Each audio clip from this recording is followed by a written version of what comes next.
কত বাবাকে দেখলাম সন্তানের লাশ কাঁধে নিয়ে যাইতেছে। আরে কে জানে এই মজলিসে এমন কেউ থাকতে পারে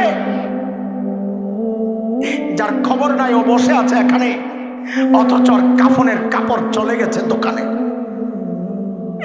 এমনও তো হইতে পারে কালকে খবর পাইতে পারেন বয়ান করে গেল মাওলানা হাসান জামিল তো দুনিয়ায় নাই।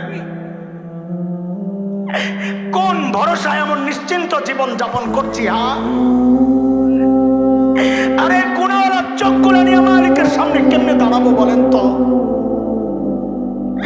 এই গুনাহগার কান হাত পাও নিয়ে মালিকের সামনে কেমনে দাঁড়াবো একটু বলেন তো? যখন এই চোখ কান হাত পাও আমার বিরুদ্ধে আমার মালিকের সামনে নোটিশ করবে, বিচার দিবে, সাক্ষী দিবে, আর কত বলেন তো? একটু থামেন না, এবার হয়েছে তো, করছেন তো, এবার থামেন। আর কত?